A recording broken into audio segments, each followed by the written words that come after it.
right, so this Shabbos is Parshas Shekalim, right? We read Parshas Shekalim.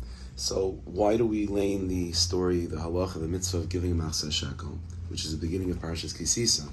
So we know that the Mishnah tells us in Pesach Shekalim, be'echad ba'adar mashmiyan ala Shekalim. In other words, that every single year in the Beis HaMikdash, not the Mishkan, Beis HaMikdash, every single year they would need to raise funds for the coming year's karbanos, because the karbanos were of the tzibur, so someone has to pay for it. So every Jew was taxed a shekel, and that would be the funds to bring all the tamids and all the musaf and everything from the coming year. And now Chazal understood that the demarcation point of a year in terms of karbanos, that when's the new year that we would need new funds, that's Nisan. So we want to collect all the money in advance of Nisan, getting ready for Pesach, for the new batch of karbanos. So the month of Adar, which is before Nisan, Mashmim al Shekalim, we begin to send out the message that everyone should get their Shekalim ready and to donate. Okay, so that means that halachically speaking, technically speaking, the reason why we're reading Parshas Shekalim is really not because of Purim. It's nothing to do with Purim. It has to do with the upcoming month after Adar, the month of Nisan. Now, at the same time, we also know, however, that Shekalim are also related to Purim.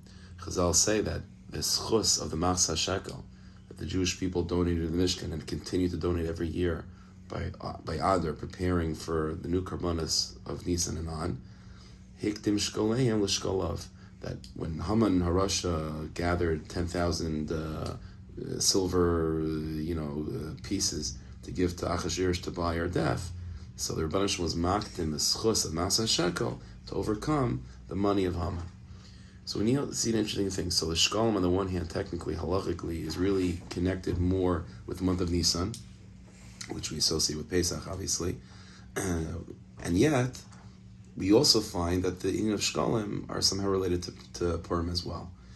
So, which means that on some level, Purim itself is a preparation for Nisan, right? Because again, the Shekalim that are connected to Purim are fundamentally a preparation for Nisan. So that means Purim is some level of a preparation for Nisan. So how do we understand that? In what way? And Chazal already say this, that a year like this where there's two Adars, right? So which Adar do we make Purim in? Adar Beis, right? Mas Mech Gul Gul. We want to continue, we want to connect Purim into Pesach. So on some level, Purim is its own Yontif, but it's also a Yontif which is a preparation for Nisan, preparation for Pesach. And you see that with the Shekalim in particular, that the Shekalim are on the one hand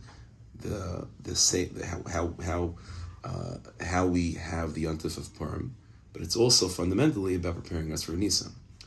So how do we understand that? Also, the language of the Mishnah is, I think, interesting. The first day of Adar, Mashmiyam ala Shekalim. We allow everyone to hear about the Shekalim. It's a little bit of a funny thing. What I would say is, the first day of Adar, Machrizin, Maidian, we call out, we send out messages about the Shekalim. The Mishnah is describing it from the listener's perspective. And the first of Adar, we cause everyone to hear about the shekel. It's a little bit of a funny way to describe it. Okay. That's number one.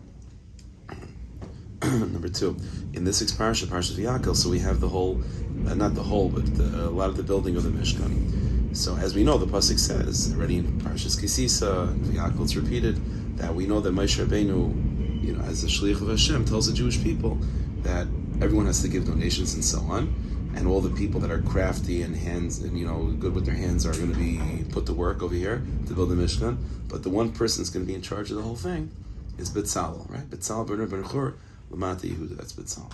So throughout the entire process of building the Mishkan, it keeps on saying that the Jewish people made this and they made that and they made that. But the only thing that's different is like this: when it comes to building the Aron, the pasuk says, "Vayas Betzalel es ha'aron atzei."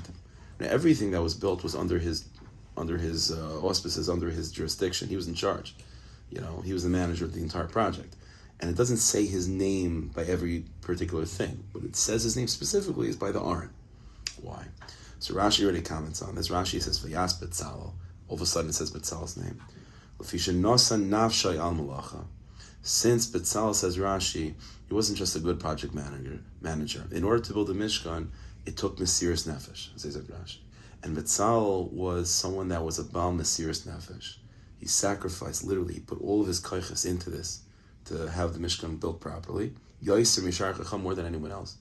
Not just because that was his job, that was his job, to be Meiser Nefesh. So therefore, Nikras al Shemai. So therefore, the whole Mishkan, or that's what the Aron is called by his name.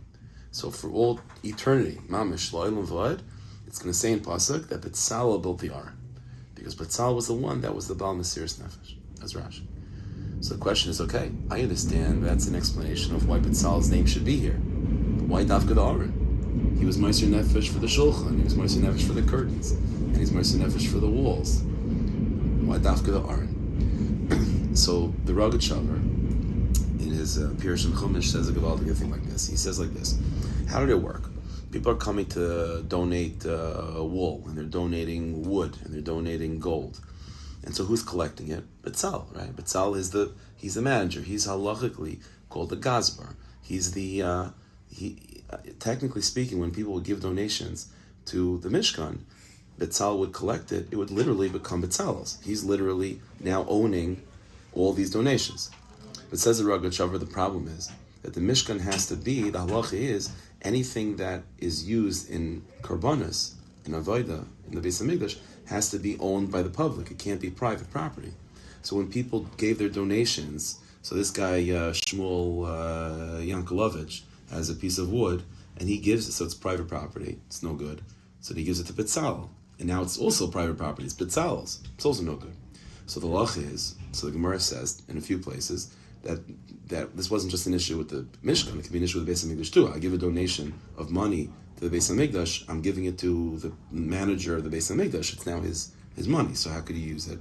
So the Gemara says the halacha is that all money that was donated to the Mishkan or the Beis HaMikdash, the one that's collecting it, let's say in this case Betzalel, has to be Meisrei El Hatzibur. He has to then give it away from his private property to give it to the Jewish people. Someone else acquire it on behalf of everyone else.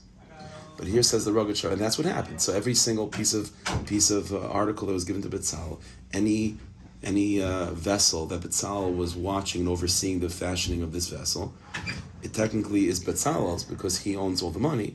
But once it was fashioned, he gave it over to the Jewish people, and now it's public property, and now it could be used. But says the Rogatchover like this: the Gemara tells us that if the article that the Gazbar, the one in charge, the Betzalel, is giving over to the Tzibur, if it has his name engraved on it, it says like made by Betzalel, then he can't get out. That it can't leave his jurisdiction. So says the Rogatchover, therefore it's impossible. The Torah would not be able to go for all time and say that Betzalel made the shulchan, because that would be as if on the shulchan it's engraved made by Betzalel. And if it was engraved in those words made by Betzalel on the shulchan, then Betzalel is not going to be able to get it out of his personal ownership. Therefore, says the Rogatchover, the only vessel that the Torah is able to say for all time, this was made by Betzalel, and thus keeping it in Betzalel's ownership, is the Aron. Why? Because the Aron is not used for any avodah of the Karbanos, it just sits there. So only things that are used for Karbanos have to be owned by the Tzibur.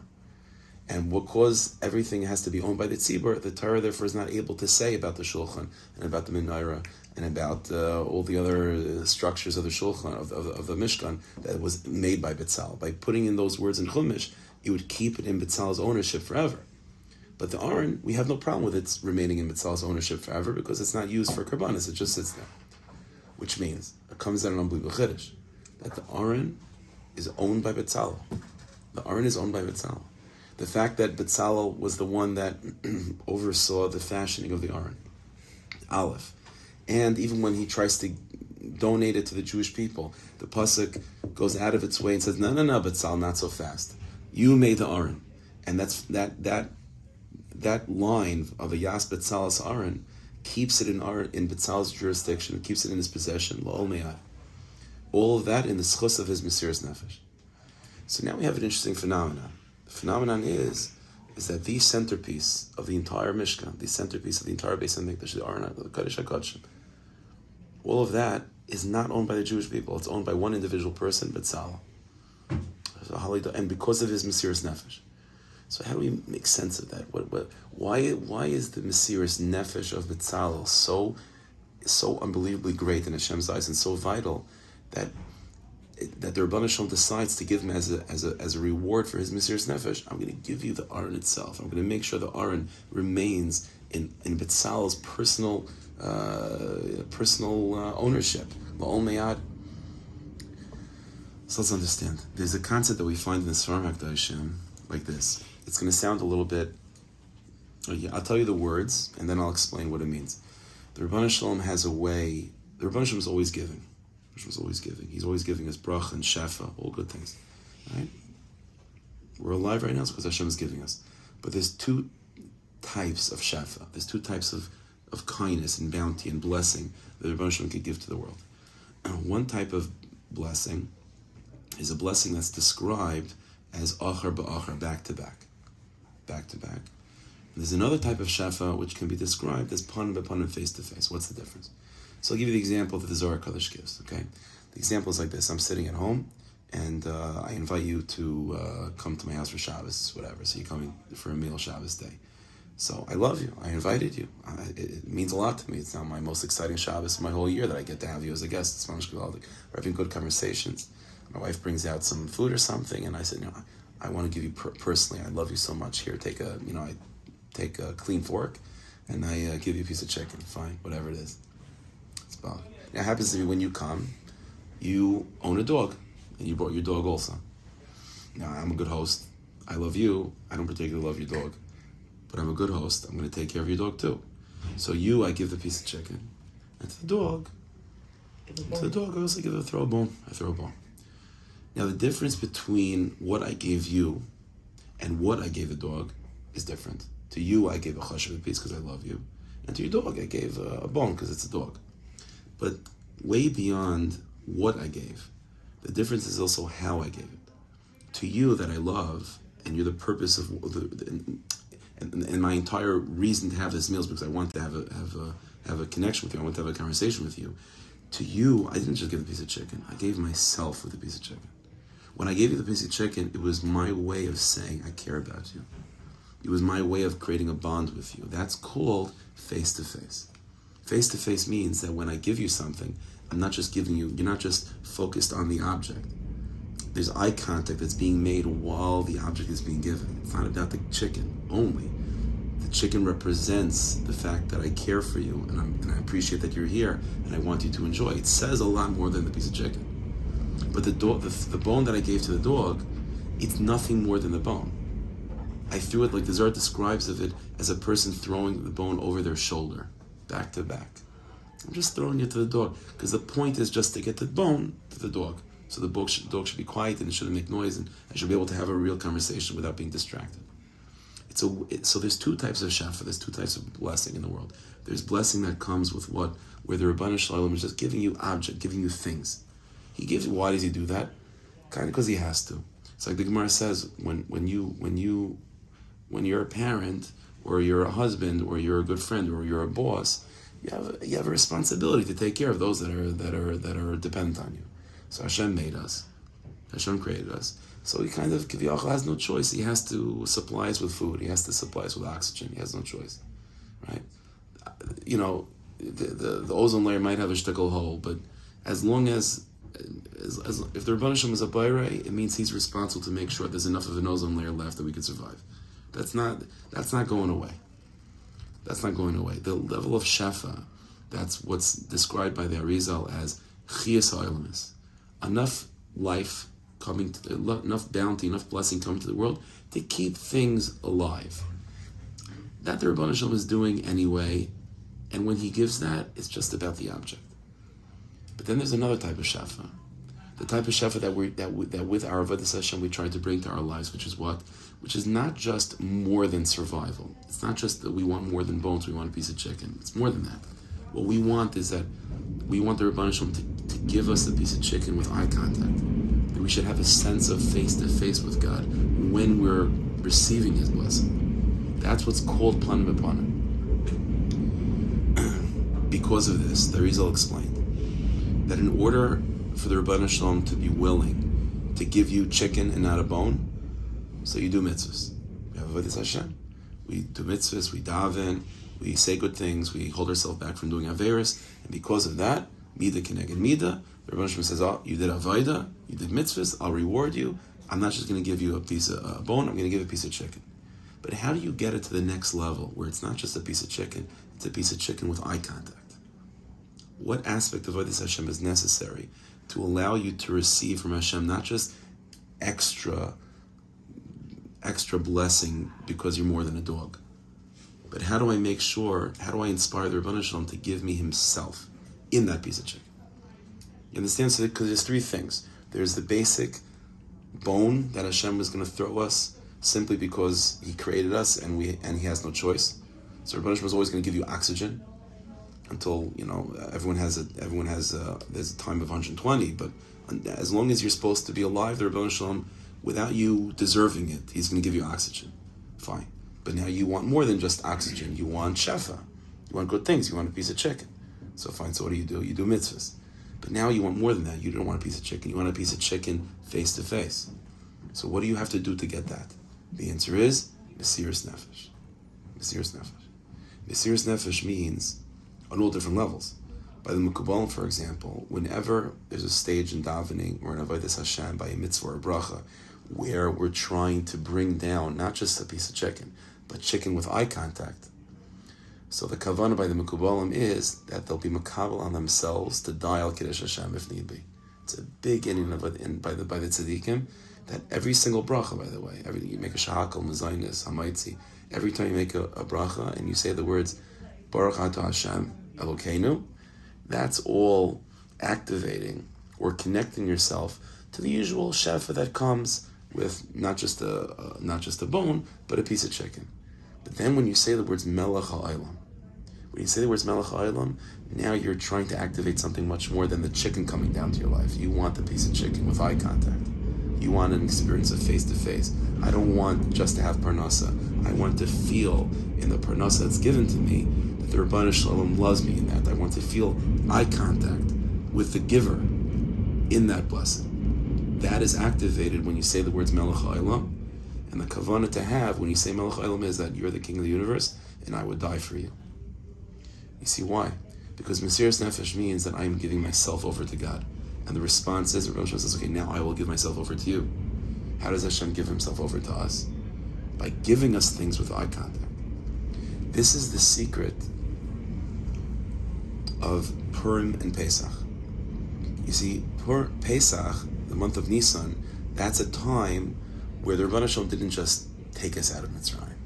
The Rebbeinu Shalom took us out of Mitzrayim as Ani v'lei malach, Ani v'lei shliach, Ani v'lei acher. The Rebbeinu Shalom took us out of Mitzrayim with his hands, hand to hand, face to face.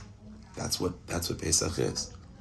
So how did we earn that? What do we do throughout the course of the year in order to inspire the Rebbeinu Shalom to bring down that bechina, that quality that's not just called blessing? Pesach is a time of blessing, but it's a time of blessing face to face, where we are kings, right? We are kings face to face. What do we do? What do we have to do? Mesiras Nefesh. That's Purim. Purim is the collective national Mesiras Nefesh in order to then bring to our world the face-to-face experience of Pesach.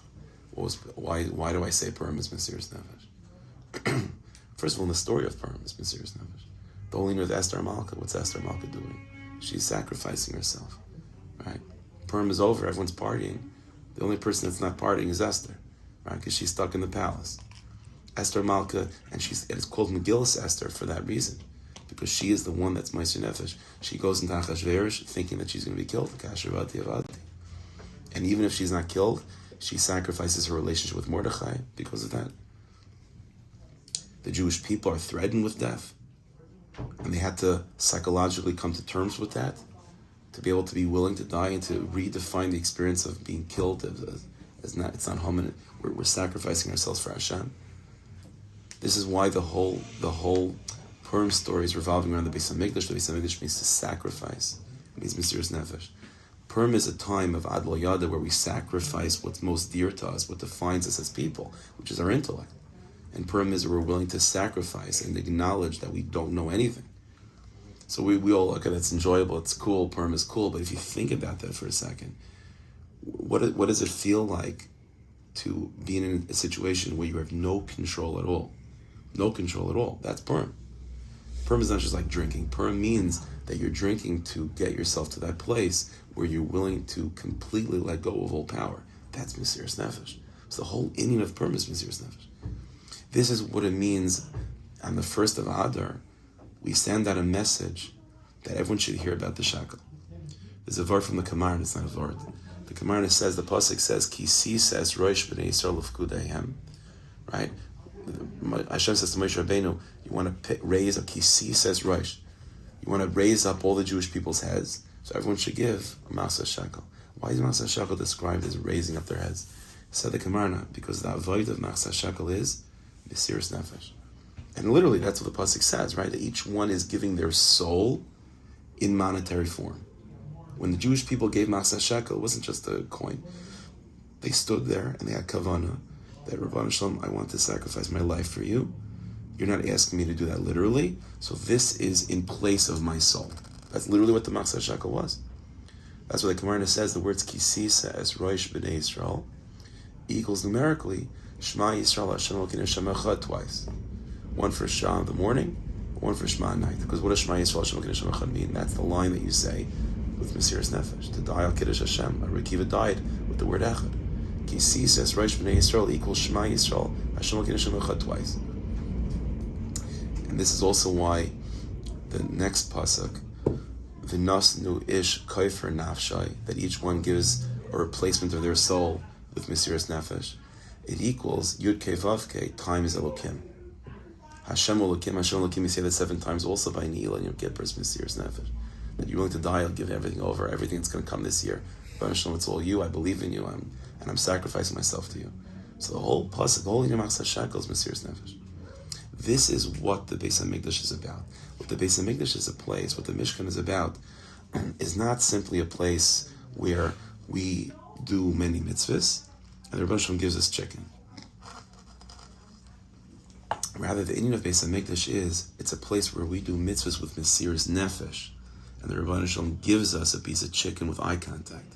That's the Nakud of the Beis HaMikdash. And this becomes clear with the centerpiece of the Beis HaMikdash being the Aron. What's on the Aron? The Kruvim. Face to face. Face to face. What's in the Aron? The Luchas, the second Luchas, with the broken first Luchas.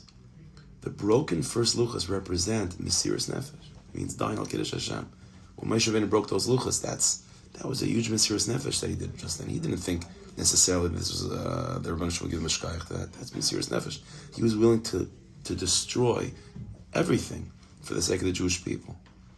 The broken luchas represent Mesiras Nefesh, and the response to that Mesiras Nefesh is what? Is to receive the second luchas. And the pasuk says in last week's parsha that when Moshe Rabbeinu receives the second luchas and he comes down from Har Sinai, his face is shining. His face is shining. And the Jewish people aren't able to see him face to face.